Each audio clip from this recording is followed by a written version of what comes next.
Okay, so in the bottom field, looking back towards the house, got this hedge that separates it, and it's got a few gaps in it. I spent a couple of days with a friend learning how to pleach hedges, learning the basics anyway. So I'm figuring this is a good place to start. This is a really overstood kind of coppice of hazel here. So my thinking is I'm going to thin that out. I'm going to pleach some of it over, take as much as I can for my own poles. I've got 50 metres of hedging at the top I want to lay this year as well, of quite young hedging. So I'm going to try and get as many poles from that as I can and use the materials. There's also some other kind of stools of hazel further around, so I might try and pull some binders out of those as well and coppice them down.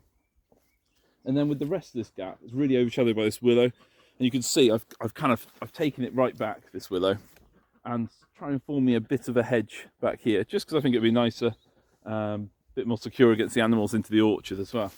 So that's my thinking. So I'm going to get the saw and start filling these out. First job though is over here. There's a bit of old pig netting. I don't know if you can see it. And I need to pull that out. So I'm going to use my little digger and I'm going to kind of hoik out that old fencing.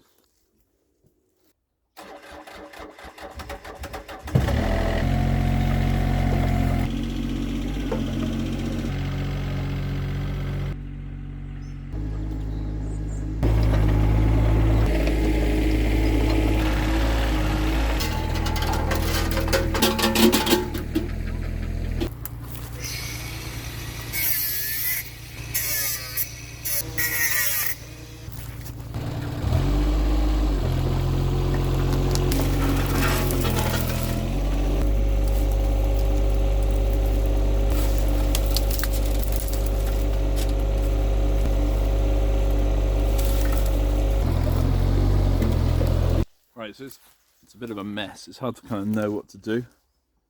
There are some definite ones that are coming over this way, which are going to be really hard to lay. They've got some bends and cranks in it. They've kind of gone for the light. That one's completely out the line of the hedge, so I'm going to take that one out. That will actually make a nice post.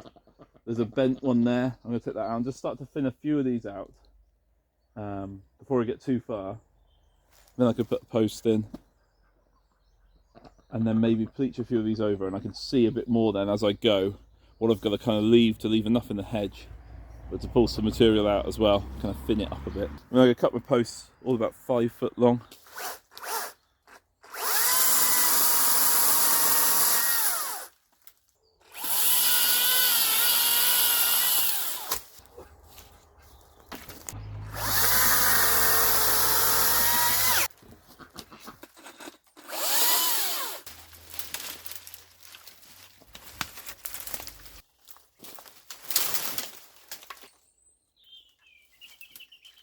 Right, I'm going to cut a few posts now and then knock them in, and I can start to lay some of this over and thin out the rest, because what I don't want to do is take it out before I kind of see what I've got.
Okay, so I've got some posts in, and we're just going to do a few now. It's starting to get dark, so I'm not going to do too many. Best to do this job in the light so I can see the mistakes I make. But I'm going to just gently chop at the back of those, smaller ones, and try and ease out above them, and then fold them over, and then I'll take off the tail, bit sticking up with this little pruning saw. Here's my thinking. So, try to make sure it's not hung up in anything. See, that's going to go pretty easily. Just a nice little cut on the back, and then we can start to weave it between these posts. If I turn it round the camera,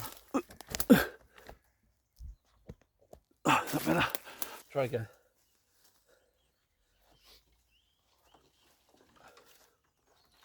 And that is quite long. We probably don't need all that growth above, so let's pull them out first. And I'm going to, as low as I can, get my axe in there. You can use a billock if you want to, and then we'll just weave it through that one,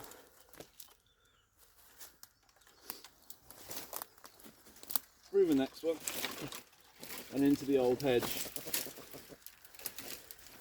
I'm going to saw that off over here. You can't see what I'm doing, but because we've got quite a few to come down, I'm going to keep these quite low to the ground. And what I might even do is come back and with these two, peg them down to the ground, put some soil over them, kind of layer them in. I have got some seedlings that I can dig up to fill this gap as well.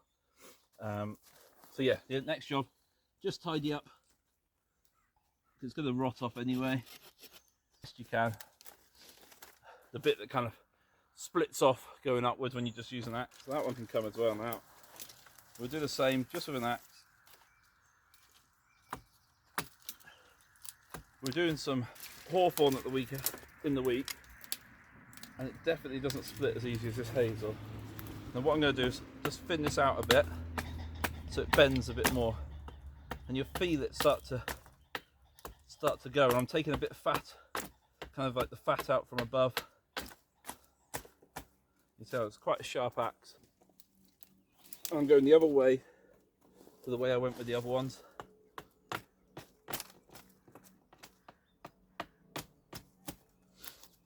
In the weave. There we go, it's looking better already, I'd say. I'll just take a bit of this branch off on the end there. It kind of locks itself into place. It's a case of just trying to fetch some of these over now.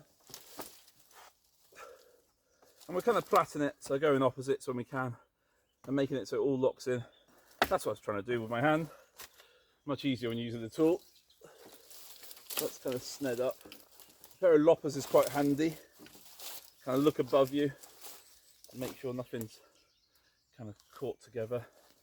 I'll carry that split on down with the axe, and then, like I did the other one, we take a bit more out the top side. It'll carry on. And what we're trying to do is keep the cambion layer, so keep a layer of bark going right the way across on the underside.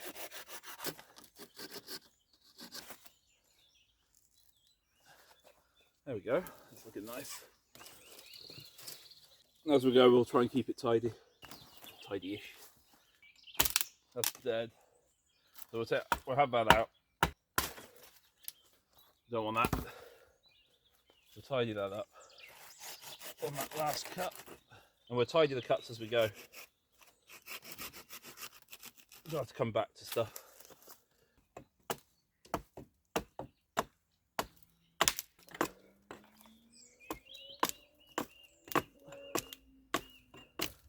Not everyone's going to be a success, so you will break some.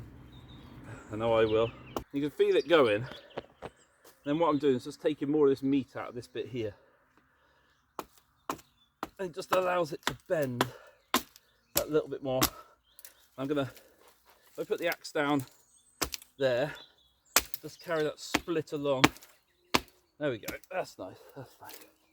That's gone.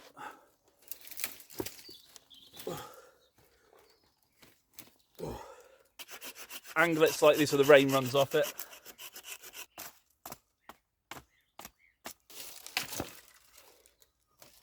Try not to twist them too much, like I just did there, because that will cause them to break. Right, so it's next day. Thought I'd have another hour at this before I do something else. This is laid a little bit low, in all honesty. It needs to be a bit higher. to let the sap rise, but I've got so much more stuff to lay on top of it, I don't think it's really going to matter too much. So my plan is now to kind of unhook some of this, lay down a few more of these, and this big one, I think we'll take this big one out. He's going to be too big to lay, and then we'll lay some of the smaller stuff around him.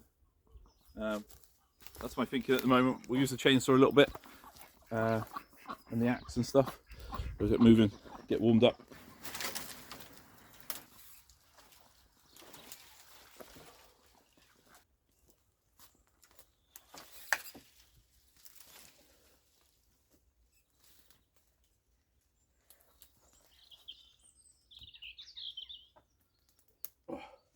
Yeah, that one's really tangled and too long anyway, so I'm going to cut him off a bit shorter.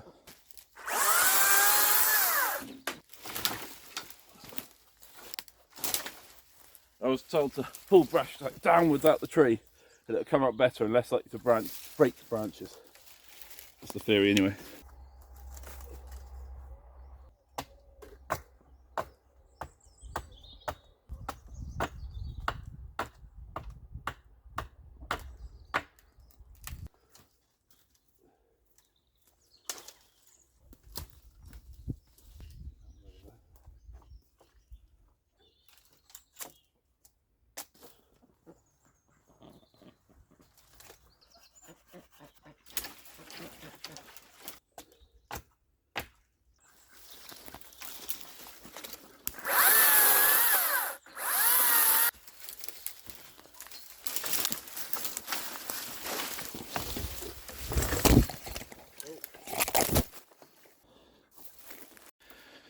Okay, so you have a look a bit closer.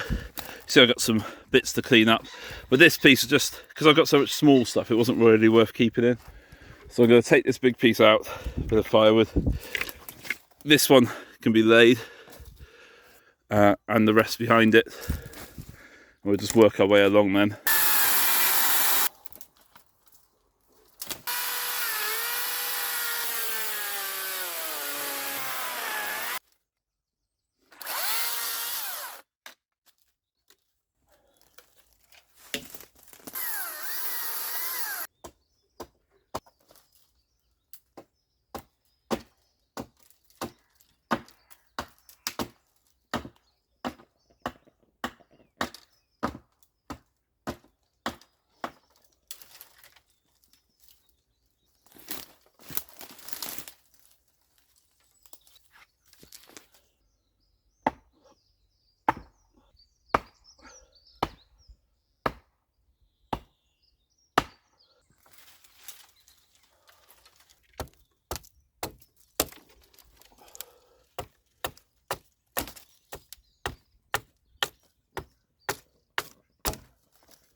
All the branches I've chucked in, the sheep have eaten all the catkins from it. Apparently, I was reading the other day that you can harvest catkins in Eastern Europe. They used to dry them and then grind them up and make a flour out of them. Never tried it, but pretty cool.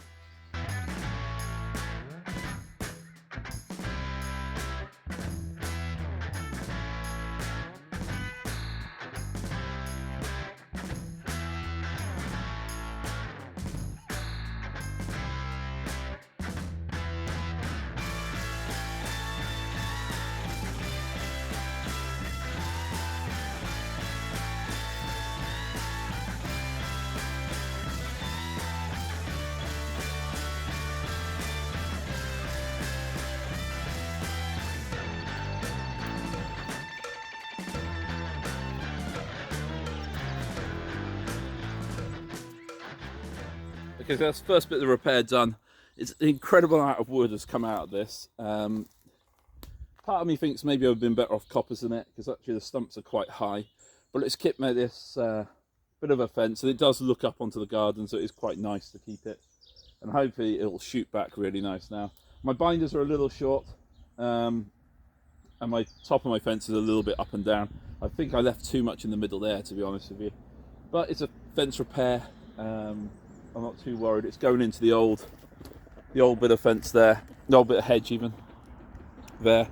So it's only ever going to look, it's never going to look perfect. So the next thing I'm going to do now is I'm going to get some seedlings and plant here and let them establish. I've got lots of damson seedlings coming up, and I've got some blackthorn seedlings in the coppice I can dig up. So I'm going to dig up some seedlings, put those in there, some hawthorn as well, maybe if I can find a few. I think I know where some are. And I might do a bit of a dead hedge in this big area that has now kind of opened up as we've been clearing stuff out. So I think that needs something as well. So I might knock some posts in there and carry on. Thanks for watching the first part of repairing a hedge. Just kind of making it up as I go along, really. Trees are really forgiving, especially hazel. Bends loads, bends really easily. Sharp tools help, obviously. A chainsaw really helps. But yeah, dead simple. This should come back lovely in the spring. I'm looking forward to seeing it grow. So yeah, thanks for watching.